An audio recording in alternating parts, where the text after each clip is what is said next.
Bonjour bien-aimés dans le Seigneur, que Dieu vous bénisse là où vous êtes. Nous sommes à notre deuxième jour de la consécration 30. Pour ce, je vais nous inviter à lire cette portion de l'Écriture dans Luc 9, le verset 23 à 24. Puis il dit à tous, si quelqu'un veut être mon disciple, qu'il renonce à lui-même, qu'il se charge chaque jour de sa croix et qu'il me suive. Car celui qui voudra sauver sa vie la perdra, mais celui qui la perdra à cause de moi la sauvera. Pendant ces 30 jours, nous voulons parler des 30 choses à savoir sur la consécration. Notamment ce matin, nous parlons de la deuxième que nous soutirons au travers de cette écriture, la renonciation.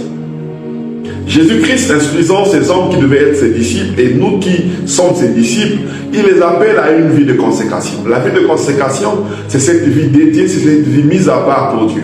Mais cette vie n'est possible que si nous renonçons à notre égocentrisme. Savoir que l'homme, par sa nature égocentrique, a un regard centré sur lui et sur ses intérêts.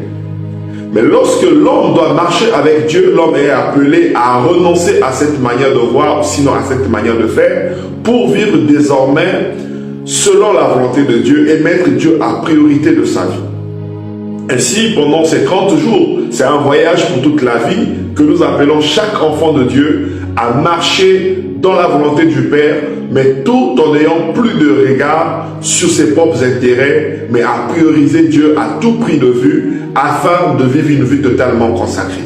Nous croyons que cela est possible et Dieu le fera. Nous vivrons une vie totalement dédiée à Dieu. Par sa grâce, nous croyons cela. Que Dieu vous bénisse. Bonne journée.